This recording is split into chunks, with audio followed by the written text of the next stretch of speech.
Bienvenue à toutes et tous dans le deuxième numéro de la Bordelaise, le condensé de l'actu des féminines des Girondins de Bordeaux. Je salue les sociaux de cette web TV et j'accueille tout de suite Patrick Gomez. Salut Patrick et bienvenue. Salut Nico, bonjour à tout le monde. Nous allons revenir avec toi, le spécialiste du foot féminin aux Girondins de Bordeaux, sur ce match perdu par les Girondines face à Lyon sur le score de 3-1. On va parler dans cette émission du résultat, du contenu du match, des joueuses. Tu vas donner tes tops et on fera un point classement et calendrier. Vous aimez les Girondins de Bordeaux et le foot féminin, vous êtes au bon endroit. C'est le moment de vous abonner et de liker cette vidéo. Patrick, on rentre tout de suite dans le vif du sujet. Est-ce une défaite encourageante face à Lyon sur le score de 3-1? Alors c'est vrai que le mot défaite encourageante, ça c'est toujours un peu bizarre, mais dans le contenu en tout cas oui, on a vu, qu'on a mis une vraie adversité à Lyon, et que finalement on prend aussi 2 buts sur coup de pied arrêté, on y reviendra après, mais oui, c'est en tout cas une défaite qui nous permet de voir qu'on n'est pas totalement largué par rapport au très haut niveau. Il faut rappeler quand même que Lyon, c'est peut-être une des meilleures équipes au monde, et une des meilleures équipes européennes. Elles avaient des absences, mais ça reste le top niveau mondial, donc on a su, mettre une vraie opposition à cette équipe et ça, c'était important. Qu'est-ce qu'on retient au-delà du résultat? Qu'est-ce que tu as envie de retenir, toi, sur ce match? Bah, comme souvent, l'état d'esprit, qui a été présent de la première à la 90e et surtout l'envie de jouer. C'est ce qui m'a plu, c'est que notre équipe n'a pas fermé le jeu et a voulu poser des problèmes à Lyon. Elles étaient pas venues pour, juste perdre et faire honneur, en perdant 1-1, 2-0, sans sortir de leur camp. Non, pas du tout. Elles voulaient aller chercher des points et ça, c'est important et je trouve que Patrice Terre, pour ça, amène sa mentalité de gagneur. Il est hors de question de se coucher devant Lyon et donc on a joué avec nos armes. Elles étaient insuffisantes, mais en tout cas, elles ont prouvé à Lyon qu'il fallait pas prendre le match à la légère et même dès la composition d'équipe, de toute façon, Mmh. Patrice Terre, avait réservé quelques surprises, mais C'est elles ça, ont plutôt été payantes. c'est ça. Parlons-en de la composition d'équipe avec une équipe très, très jeune, cette équipe bordelaise et surtout en défense centrale avec un choix, de joueuses plutôt inattendu. Tout à fait, donc dans les buts, on avait l'expérimenté Mylène Chavas, comme d'habitude. On repartait sur une défense à 3 qui nous avait réussi à Montpellier, donc avec Andrea Lardès, en axe droit, Lou Autin qui était donc défenseur central, une sorte de libéraux de la défense. Lou Autin, pour info, elle a 16 ans. Elle avait encore jamais Incroyable. joué en professionnel et son premier match, c'est face à Lyon et Eugénie Le Sommer, quoi, avant-centre.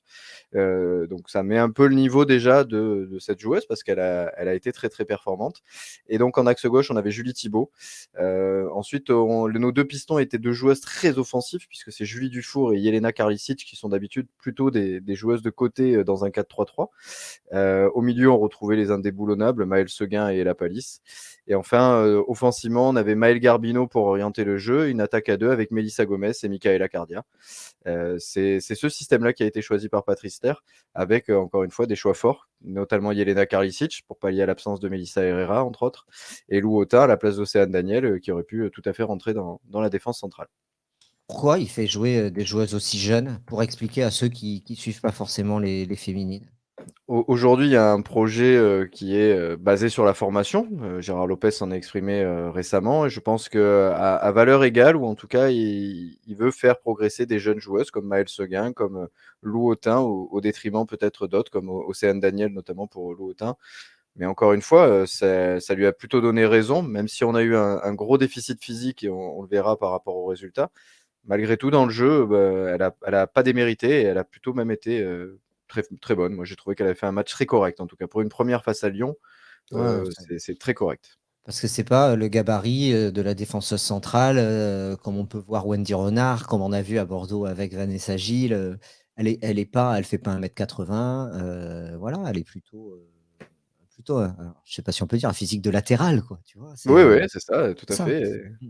elle est plutôt menue et petite, mais elle a 16 ans. Voilà, Et elle elle a pas encore compense fini son développement. et ses qualités du coup, parce qu'elle a fait un bon match, moi je trouve qu'elle a fait un bon match, elle compense par, le placement, l'anticipation, la Vivacité, rapidité, ouais, très vive, vivacité, ça. et j'ai aimé aussi le fait qu'elle ne se soit comme toutes les 3 défenseurs d'ailleurs, à aucun moment elle a été impressionnée, quoi. Quand il a fallu, rentrer dedans, elle est rentrée dedans. Elle a pas hésité. Alors encore une fois avec ses qualités, mais vraiment, c'est encourageant pour la suite parce qu'on se dit que, bah, finalement, il y a un petit peu de réserve à Bordeaux, comme un peu pour l'équipe masculine et que ça veut dire qu'on peut vivre de belles années, il y aura pas 10 joueuses qui vont sortir tout d'un coup.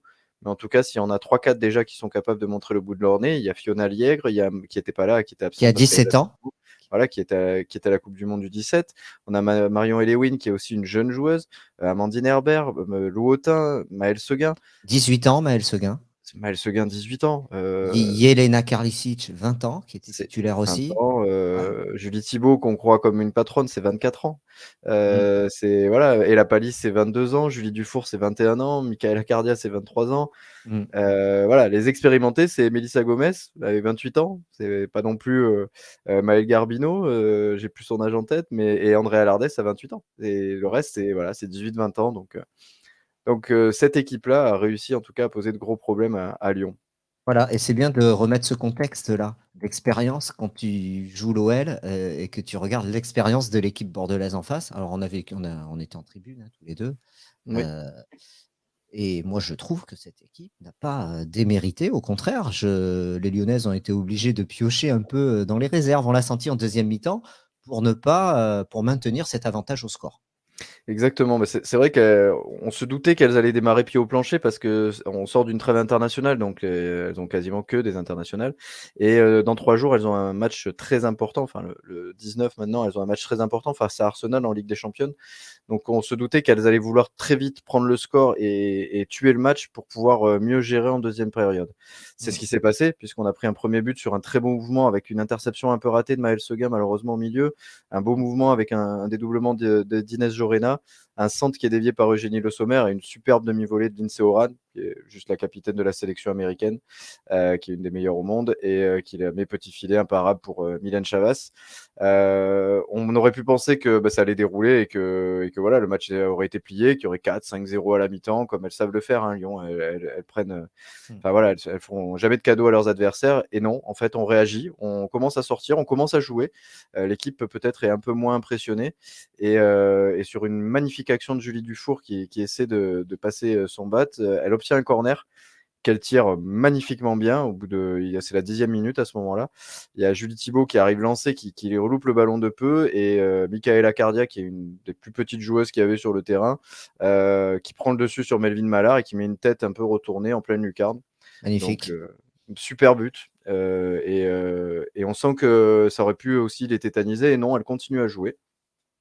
Et après, mais malheureusement, ce qui nous fait défaut, et là pour le coup, c'est la jeunesse, l'expérience et le déficit physique que l'on a. Et en face, il y a une joueuse qui s'appelle Wendy Renard, qui fait 1,90 m, qui est un extraterrestre dans le foot féminin. Et malheureusement, sur 2 coups de pied arrêtés, on prend un premier but de Wendy Renard où Julie Thibault est un peu court et elle met une magnifique tête. Et dans les arrêts de jeu de la première période, un troisième but sur coup de pied arrêté où cette fois Wendy Renard remise pour Melvin Mallard qui finit à 2 mètres du but. Et là aussi, on est un peu passif, on manque d'agressivité et de taille pour pouvoir contrer ces ballons-là. Ça mettra hors de lui Patrice Lair de prendre ce troisième but juste avant la mi-temps parce qu'à 2-1, on aurait pu les embêter un peu plus. Mm. À 3-1, elles avaient un peu plus de facilité à gérer le match. Mais comme tu l'as dit, elles ont dû toute la deuxième mi-temps aller piocher, aller chercher. On a vu que des joueuses étaient fatiguées à la fin. Je pense à Selma Bachet qui a fait un très bon match. Elles ont pas voulu lâcher. Elles ont essayé d'encore aggraver le score sans réussite. Bordeaux aurait pu marquer. Il y a une très belle action de Maëlle Garbino, une belle frappe qui est repoussée par Endler. Et il y a un déboulé pardon, de Michaela Cardia qui finit juste à côté, où elle fait 35 mètres de course toute seule. Et donc on aurait pu réduire l'écart, ça n'aurait pas été immérité. Maintenant, sur l'ensemble du match, Lyon a plutôt mérité sa victoire. Elles étaient supérieures dans pas mal de compartiments.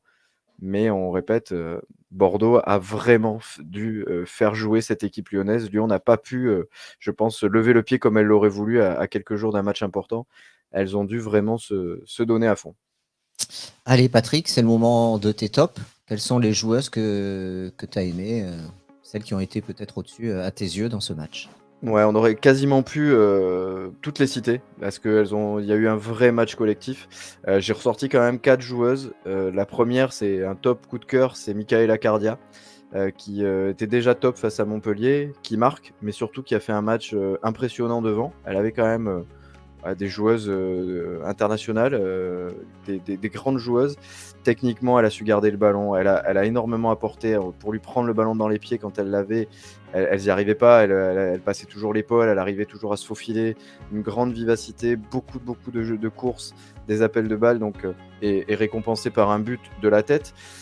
J'oublie pas aussi qu'elle est venue défendre dans la surface et qu'elle a sorti 2 ballons chauds de la tête, alors que, je répète, c'est une des plus petites, mais timing et envie de gagner. Et on voyait qu'elle avait vraiment la grinta sur ce match, encore une fois.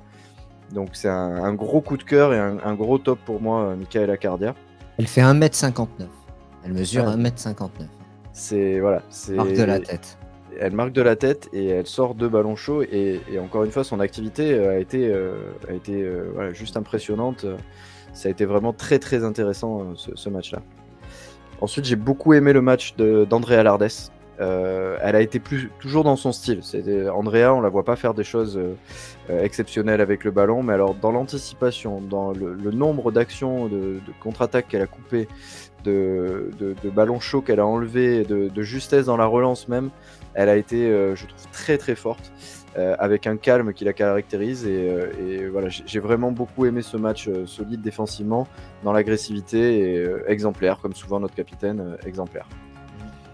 Le troisième top, c'est son pendant à gauche, c'est Julie Thibaud, qui, même si elle est un petit peu fautive sur au moins des coups de pied arrêtés, son agressivité, son impact, c'est la seule qui a pu vraiment répondre dans ce défi-là physique aux attaquantes lyonnaises. Elle a été vraiment agressive, c'est vraiment le mot, et juste.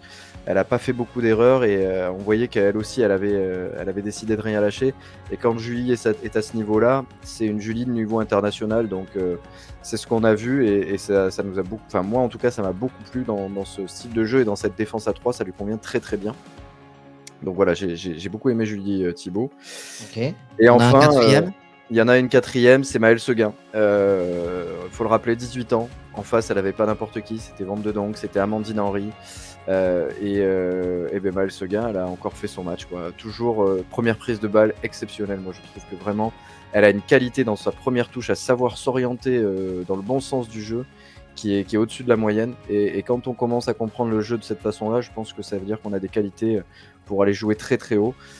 Elle a une envie, on en a parlé pendant le match, tu te souviens de ce sprint dans les dernières minutes où voilà, il n'y a plus rien, mais elle est cuite, tu le vois, et pourtant, elle serre les dents, elle va faire son pressing jusqu'au bout, jusqu'à ce que le ballon revienne à la gardienne et qu'on puisse plus rien faire. Elle a rien Elle lâché. a un peu un style, pour ceux qui l'ont jamais vu jouer, comment dire? Déjà, par rapport à ses protèges tibias, je trouve, elle a des petits protèges tibias un peu à l'ancienne, si vous voulez. Si vous voulez, elle remonte pas ses chaussettes jusqu'au haut du genou. Ouais, Et si vous voulez, ces petits protèges tibias qui arrivent, pas mi-mollet, mais juste devant, ouais, pas quoi, loin. du tibia, et les chaussettes un peu baissées, donc ça donne tout, et ça fait un peu joueuse à l'ancienne. Et c'est vrai qu'on voit qu'elle sent très, très bien le football, quoi. C'est Ouais, assez incroyable pour son âge. si on veut faire un pour moi, hein, mais ça Ouais. n'engage que moi, mais si on veut faire un comparatif avec les anciens Girondins et si on veut aller, c'est du style d'Alexei Smertin, quoi. C'est ce style de Ah ouais, joueur, moi, que j'aime. carrément. Ah ouais, ouais, moi vraiment j'aime beaucoup l'agressivité, la justesse, petit gabarit mais qui lâche rien. Voilà, Très bien. je sais pas si elle saura qui c'est, mais en tout cas, c'est une belle référence pour moi. C'est un beau compliment, d'être comparé à lui. Donc tes Et 4 tops. Oui, tu voulais rajouter quelque non, chose? non, non, Non, Maël Seguin pour moi, top. Michaela Cardia, Julie Thibaud, Andrea Lardès, Maëlle Seguin. Moi, j'ai bien aimé Jelena Karlicic. Je trouve qu'elle était très régulière dans tout le match, qu'on avait vu vraiment à son arrivée très timide. Et là, j'ai été étonné de sa prestation, vraiment solide, hein, sur son côté Tout à droit. fait. Et la première mi-temps de Julie Dufour, qui était vraiment très bonne, s'est un peu éteinte malheureusement en deuxième période. Voilà. Bon, Ouais, ben, Yelena, son meilleur match depuis qu'elle est à Bordeaux, sans aucune contestation, et une mmh, jeune joueuse, encore 20 ans, hein, là aussi, hein. mmh. C'est, très bien. On est tous, satisfaits, même si c'est une défaite, on est satisfait du contenu, en tout cas. Donc Bordeaux qui est, merci Patrick pour les tops. Donc au niveau du classement, aujourd'hui, les Girondines ont 5 points après 5 matchs, une victoire, un match nul. Une victoire, 2 matchs nuls, 2 défaites. Une défaite. 2 défaites. Voilà, 2 défaites exactement, 2 matchs nuls et une victoire. Prochain match c'est face à Guingamp, qui est Oui. lanterne rouge dans 15 jours et qui enchaîne défaite sur défaite. Là, c'est victoire obligatoire. Exactement. Faux pas interdit, victoire obligatoire, on le titre comme on veut. En tout cas, il faut 3 points. Il faut maintenir Guingamp, loin et elles vont avoir une année difficile aussi les Guingampaises, mais là, c'est sans pitié. On retrouvera une ancienne bordelaise aussi, Marine Perea, qui a signé là-bas. Mais en tout cas, voilà, là, on sort de 2 matchs qui étaient difficiles, Montpellier et Lyon.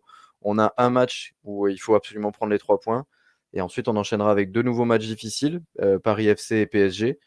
Mais quand on voit le contenu que l'on a fait contre Lyon, il y a aucune raison en tout cas d'avoir peur, d'aller jouer ces équipes et de pourquoi pas leur, accrocher des points, Reims l'a fait contre le PFC, donc il y a aucune raison qu'on n'en soit pas capable et en tout cas ça nous a tous redonné, confiance et en tout cas j'espère que ceux qui étaient au stade et qui ont peut-être pour la première fois sont allés voir un match de foot féminin se sont régalés parce que quel que soit le niveau que l'on aime, où on aime les Girondines ou Lyon, on a vu un très, très bon match de football, ce dimanche, midi.